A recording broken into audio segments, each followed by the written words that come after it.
सो once again welcome guys. और आज से हम इंग्लिश का एक अलग सा सेक्शन शुरू करने वाले हैं। जैसे कि आप जानते हैं कि वेदर इट इज़ बैंकिंग और एसएससी, दोनों में ही इंग्लिश का बहुत ज़्यादा इंपॉर्टेंट रोल रहता है।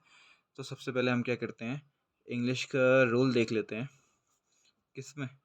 बैंकिंग और एसएससी दोनों में। ठीक है, देखो किसी भी चीज़ की तैयारी करने से पहले इतना समझना चाहिए कि आप उसकी तैयारी करके आपको मिलेंगे कितने मार्क्स। अगर पता चला आपने कोई ऐसी चीज़ पे टाइम स्पेंड किया जिसमें आपके मार्क्स 5 या 6 मिल रहे हैं आउट ऑफ 100, तो वो उतना बेनिफिशियल नहीं रहता इन कंपेयर टू समथिंग जिसकी आप प्रिपरेशन करें और आपको 40 से 50 मार्क्स ईजीली मिल जाए।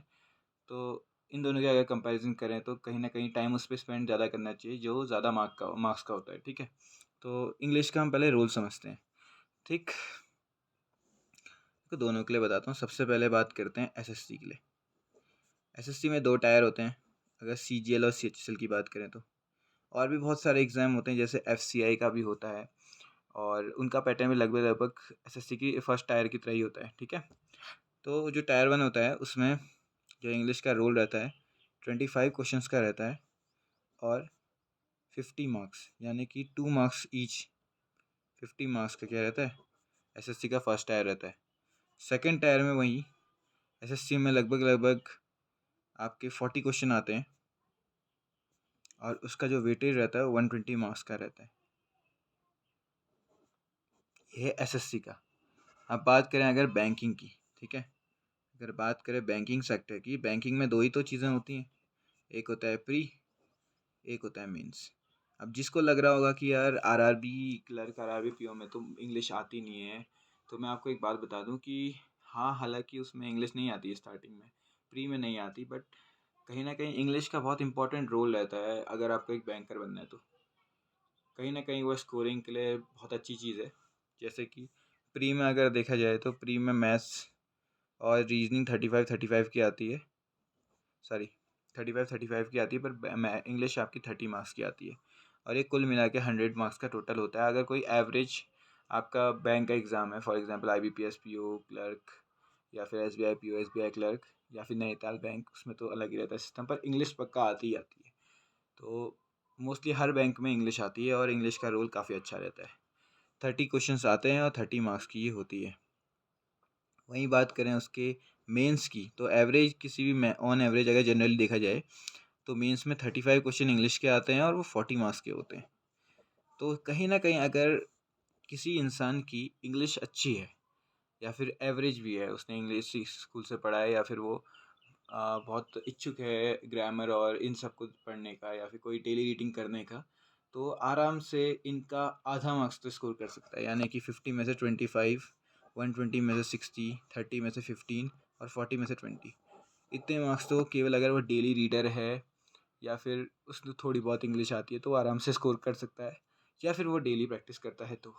हाँ, अगर कोई इंग्लिश में बहुत ही अच्छा है तो वो फुल मार्क्स भी ला सकता है। बट आज मैं आपको बताने वाला हूँ कि किस तरह की अप्रोच इंग्लिश में रखनी चाहिए। वेटेज का तो पहले आपको क्वेश्चन मैंने बता दिया कि कितना इसका वेटेज है। ठीक है, इसका वेटेज कितना है ये मैंने आपको बता दिया एसएससी और बैंकिंग में जिसकी आप प्रिपरेशन कर रहे हो। बट आपको ये भी समझना चाहिए कि इसकी प्रिपरेशन करनी कैसे है। ठीक है, so let's start about that. सबसे पहले देखो, इंग्लिश में एक्चुअली सेक्शन कितने होते हैं। देखो, इंग्लिश आपकी कुल मिला के 3 सेक्शंस में डिवाइडेड है, 1, 2 और 3। हालांकि जो ये पार्टीशन हैं ये थोड़े इंपॉर्टेंट हो जाते हैं। सबसे पहला है कॉम्प्रीहेंशन, कह देते हैं इसको। ठीक है, कॉम्प्रीहेंशन, कॉम्प्रीहेंशन पहला पार्टीशन है। दूसरा पार्टीशन है आपका ग्रामर, और तीसरा पार्टीशन है आपका वोकेबलरी। वोकेबलरी, ठीक है, मैंने आपको पहले भी बताया था स्टार्टिंग की इंट्रो वीडियो में इसके बारे में थोड़ा थोड़ा, बट आज मैं इसको पूरा क्लियरली बता देना चाहता हूँ क्योंकि इंग्लिश एक ऐसा पार्ट है जिसमें एक बहुत अच्छी अप्रोच रखनी चाहिए सॉल्व करने के लिए। तो हम स्टार्ट करेंगे। देखो, कॉम्प्रीहेंशन में काफ़ी चीज़ें आती हैं, जैसे पैसेज, अनसीन पैसेज कह सकते हो जिसे आप, क्लोज टेस्ट, पैराजम्बल। अब इसमें क्या खास बात है, कॉम्प्रीहेंशन इंग्लिश का वो सेक्टर माना जाता है जहाँ पे अगर आप ग्रामर नहीं पढ़ते, आपको वोकेबलरी नहीं आती, फिर भी आप लगभग लगभग 50% से ज़्यादा स्कोर कर सकते हो कॉम्प्रीहेंशन में। अगर आप डेली उसकी प्रैक्टिस करो तो आई गेस आप डेली प्रैक्टिस करने के बावजूद 75% से ऊपर तो इसमें मार्क्स ले आओगे, अगर आप डेली प्रैक्टिस करते हो तो। और ग्रामर और वोकेबलरी नहीं आती है तब भी आप 75 से ज़्यादा स्कोर कर सकते हो, 75% से ज़्यादा। और अगर आपको ग्रामर और वोकेबलरी नहीं आती और आप डेली बेसिस पे प्रैक्टिस नहीं करते, फिर भी आपकी 50% से ऊपर तो मार्क्स आ ही जाएंगे बिना पढ़े भी। ये सेक्शन एक ऐसा सेक्शन है, और जो इंसान अच्छी से इस सेक्शन की प्रैक्टिस करेगा ना, 75 से अब उसके मार्क्स आ जाएंगे। और ग्रामर और वोकेबलरी की वो साथ बाय साथ तैयारी करे तो इसमें 90% से 100 लाना भी कोई बहुत ही ज़्यादा टफ चीज़ नहीं है, ठीक है। ये इतना स्कोर किया जा सकता है इसमें। ये एक ऐसा सेक्शन है और सबसे इजी सेक्शन मैं इसको मानता हूँ। ये बस प्रैक्टिस मांगता है और कुछ नहीं, डेली प्रैक्टिस, अंडरस्टैंडिंग। और इसको इम्प्रूव कैसे किया जाता है ये भी मैं आपको इसके आगे वाले में बताऊंगा। फिलहाल मैं आपको बस इतना बता रहा हूँ कि क्या क्या कैसे कैसे होता है, ठीक है। अगला सेक्शन है हमारा ग्रामर का सेक्शन। देखो ग्रामर सेक्शन के पीछे काफ़ी लोग टाइम स्पेंड करते हैं। मोस्टली क्या करते हैं बच्चे कि अगर उन्हें इंग्लिश में अपनी पकड़ सही करनी है तो वो ग्रामर पकड़ने लग जाते हैं और बाकी और सेक्शंस को भूल जाते हैं। ये सही है कि यार ग्रामर बहुत ज़्यादा इम्पॉर्टेंट होती है, नो डाउट इम्पॉर्टेंट है वो, बट मार्क्स के हिसाब से ग्रामर उतनी इम्पॉर्टेंट नहीं है। ग्रामर का क्या आता है यार, एक एक एरर डिटेक्शन आ जाएगा, एरर डिटेक्शन के साथ साथ थोड़ा बहुत आपका एरर डिटेक्शन आ गया। एरर डिटेक्शन के अलावा मुझे कुछ याद भी नहीं आता इसके रिगार्डिंग, और कुछ आता भी हो। एक वो आ जाता है यार, क्या कहते हैं, रिपोर्टेड स्पीच आ जाती है, एक पैसेज आ जाता है, पैसिव वॉइस और एक्टिव वॉइस, पैसिव और एक्टिव वॉइस। कुल मिला के ये आपके बहुत ही कम परसेंटेज होल्ड करते हैं मार्क्स में अगर देखा जाए तो। In comparison to comprehension grammar थोड़ा कम वेटेज का होता है। हालांकि ग्रामर का यूज़ बहुत जगह होता है, क्लोज टेस्ट में भी ग्रामर का यूज़ होता है और पैराजम्बल में भी ग्रामर का यूज़ होता है। पर इन दोनों को हम अपनी इंस्टिंक्ट से भी बना सकते हैं। जो इंग्लिश रीडिंग करता है ना, उसकी इंस्टिंक्ट वैसे इंप्रूव हो जाती हैं कि हाँ ये पढ़ने में सही नहीं लग रहा है, ये सब करके रूल्स को पढ़ के हम और ज़्यादा एक्यूरेट आंसर दे पाते हैं। बट एज़ यूजुअल ग्रामर का वेटेज कम रहता है हर एग्ज़ाम में। पर ऐसा नहीं है ग्रामर छोड़ देनी है। ग्रामर में सबसे इम्पोर्टेंट क्या होता है, रूल्स होते हैं और मेजर पोर्शन होता है जहाँ से ग्रामर आ रही है। मेजर पोर्शन जहाँ से ग्रामर आ रही है, जैसे कि सब्जेक्ट वर्ब एग्रीमेंट हो गया, नाउन के कुछ रूल हो गए, रिपोर्टेड स्पीच और पैसिव एक्टिव वॉइस के जो रूल्स होते हैं वो इम्पोर्टेंट हो जाते हैं। उसके अलावा आपका अगर देखा जाए तो जो हम कंपैरिजन करते हैं वो इम्पॉर्टेंट हो जाता है। जैसे सुपरलेटिव्स यूज़ करते हैं हम, आर्टिकल्स यूज़ करते हैं। तो ऐसे करके ग्रामर में कुछ ऐसे पोर्शन हैं जो बहुत इंपॉर्टेंट हो जाते हैं, ठीक है। उसके अलावा अब आता है अगला सेक्शन जो है हमारा वोकैब सेक्शन। देखो वोकैब सेक्शन मुझे ऐसा लगता है ये लक सेक्शन भी कहते हैं इसको। अब देखो दो टाइप के स्टूडेंट्स होते हैं, दो नहीं तीन टाइप के। एक जो वोकैब बिल्कुल नहीं छूते हैं, एक जो थोड़ा थोड़ा मतलब थोड़ा थोड़ा छूते हैं पेपर से पहले पहले, आधा लिख देते हैं उसका, और एक जो उसे डेली बेसिस में पढ़ते हैं। देखो जो डेली बेसिस में पढ़ता है जाहिर सी बात है उसको सबसे ज़्यादा फ़ायदा होगा। पर इन दोनों के मार्क्स लगभग लगभग सेम ही रहते हैं आसपास। क्यों? क्योंकि ऐसा होता है कई बार ये लक फैक्टर बन जाता है इन दोनों के लिए। अगर उन लोगों ने वोकैब पढ़ी है थोड़ी बहुत पेपर से पहले और वही आ गया जो उन्होंने पढ़ा है, तो ये उनके लिए अच्छा अच्छा हो जाएगा। बट नहीं आया वो जो उन्होंने पढ़ा है तो फिर ये गड़बड़ हो जाती है। फिर इनमें और इनमें कोई ज़्यादा डिफरेंस रहता नहीं है, सेम उनके लिए भी जिन्होंने पढ़ा नहीं है जितना बहुत उनको आता है उसी हिसाब से वो जाते हैं। और अगर आ गया तो ठीक है, नहीं आया तो नहीं आया वाली बात होती है। वोकैब सेक्शन किसी का सगा नहीं है अनटिल अनलेस आप उसे डेली बेसिस पे नहीं पढ़ते हो। और वोकैब मोस्टली अगर देखा जाए तो जो डेली एडिटोरियल होते हैं, एडिटोरियल्स होते हैं डेली, जैसे कि द हिंदू का हो गया, एक्सप्रेस का हो गया, तो इनके जो एडिटोरियल होते हैं वो बहुत ज़्यादा मतलब उनके वोकैब्स बहुत ज़्यादा देखने को मिलती है एग्ज़ाम्स में, और साथ ही साथ वो बहुत जनरल वोकैब्स होते हैं तो आ भी जाते हैं बहुत बार, ठीक है। बाकी डेली बेसिस पे आप किससे इंप्रूव कर रहे हो, ब्लैक बुक से पढ़ रहे हो, किससे भी पढ़ रहे हो, डजेंट मैटर, बस आपको पढ़ना चाहिए वो। तो वोकैब, कॉम्प्रिहेंशन और जो ग्रामर है, ये तीन ऐसे पार्ट है जो इंग्लिश को कंप्लीट बनाते हैं, ठीक है। अब बात करते हैं कि इसका ओवरऑल अप्रोच क्या होना चाहिए, ठीक है। अब बात करते हैं हाउ टू अप्रोच। देखो सबसे पहले तो कॉम्प्रिहेंशन की बात करते हैं। कॉम्प्रिहेंशन आपकी पहले तो प्रैक्टिस से सुधर सकती है, दूसरी आपकी रीडिंग से सुधर सकती है। इन दोनों के अलावा आपको कुछ अलग करने की ज़रूरत भी नहीं है। प्रैक्टिस और रीडिंग ये 2 चीज़ें काफ़ी हैं किसी चीज़ को इम्प्रूव करने के लिए, और कॉम्प्रिहेंशन में तो ये 100% काम आती है। अब प्रैक्टिस क्या करें? आपको मैं बता दूँ, अड्डा हो गया, स्मार्ट कीड़ा हो गया, गाइडली हो गया, ये कुछ ऐसे ऐप्स हैं जिनसे आप डेली इंग्लिश क्विज़ेस कर सकते हो, जिसमें आपको आराम से कोई भी कॉम्प्रिहेंशन की चीज़ मिल जाएगी, क्लोज़ टेस्ट मिल जाएगा, पैसे मिल जाएँगे, पैराजंबल मिल जाएगा। आप डेली बेसिस पे उनको फ्रीली सॉल्व कीजिए और आपको एग्ज़ाम लेवल ही मिलेगा वो। किसी भी एग्ज़ाम का आप इंग्लिश पैटर्न देखिए, सेम ही आता है। लगभग सेम होता है। तो अगर आप इसकी प्रैक्टिस करेंगे, तो वो आपके लिए बहुत बेनिफिशियल होगा। दूसरा, रीडिंग में देखो, जो पहले से बहुत अच्छे रीडर्स हैं, उनको मैं सजेस्ट करूँगा कि वो एडिटोरियल पे ध्यान दें। इससे आपका क्या होगा, वोकैब इम्प्रूव हो जाएगा और आपकी कॉम्प्रिहेंशन भी इम्प्रूव रहेगी। ठीक है? और जो बैंकिंग वाले हैं उनके लिए तो और भी अच्छा है, क्योंकि अनसीन पैसेज मोस्टली एडिटोरियल से ही देखे जाते हैं।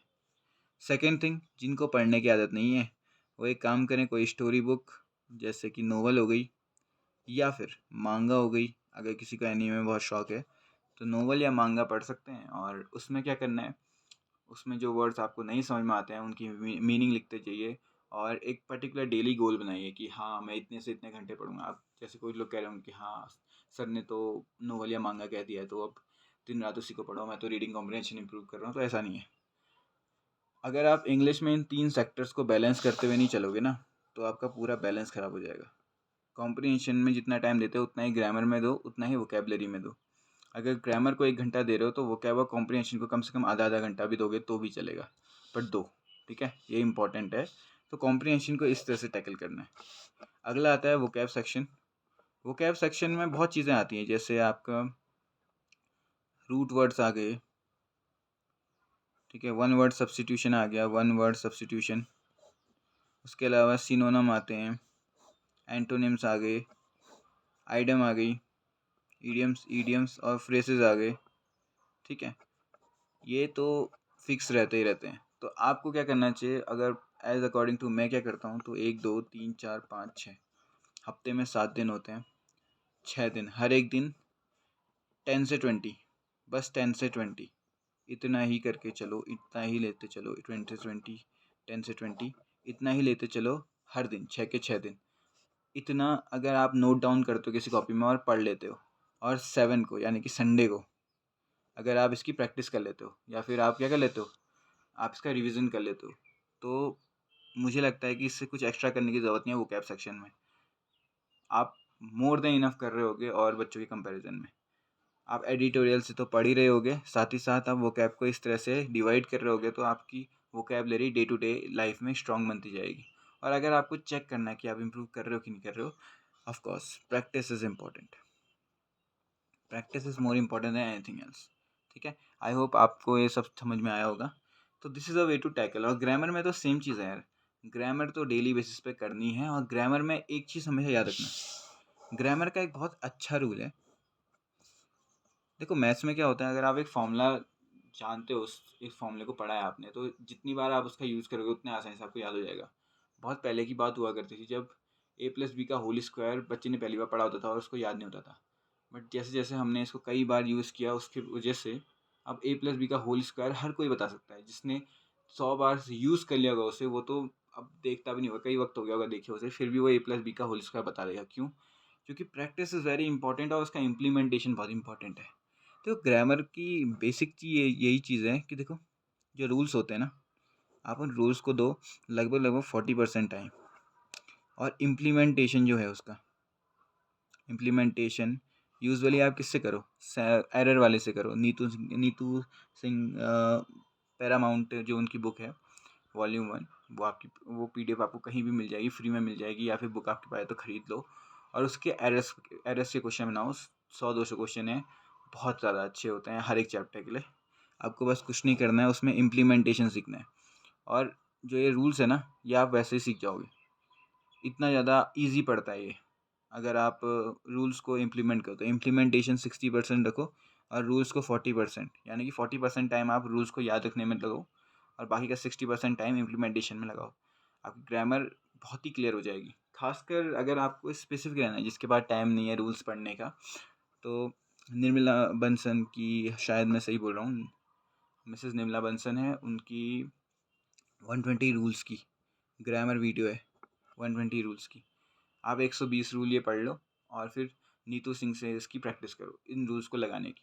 मैक्सिमम क्वेश्चन यहीं से आते हैं, ठीक है। So this was a video regarding English, कि इंग्लिश का वेटेज कैसा रहेगा और ये सब। कल से हम इंग्लिश सेक्शन के क्वेश्चन भी शुरू करेंगे। जैसे सबसे पहले हम शुरुआत करेंगे ग्रामर पोर्शन से। ग्रामर पोर्शन में हम नाउन शुरू कर लेंगे। नाउन के 2-3 पार्ट होंगे और नाउन वहीं ख़त्म। नाउन में बस कुछ ज़्यादा नहीं करने वाला हूँ, एक बेसिक इंट्रो होगा नाउन का, फिर उसके बाद रूल्स होंगे और इम्प्लीमेंटेशन भी मैं उसी का वहीं पे सिखा दूंगा। और फिर उसके बाद हो सका तो हम थोड़ी प्रैक्टिस करेंगे क्वेश्चंस की, जिससे हमें दिख जाए कि हाँ नाउन का असली यूज़ क्या है, ठीक है। So this was all about English, कि इंग्लिश का इंट्रोडक्शन कैसा था। I hope you have understand most of it, और शायद आप में से किसी को ये हेल्प भी करे। सो आपको अगर मेरा कंटेंट अच्छा लगा हो तो like the video, subscribe the channel, and please share the content as much as you can with others, जिससे मुझे भी मोटिवेशन मिलते रहे। Thank you.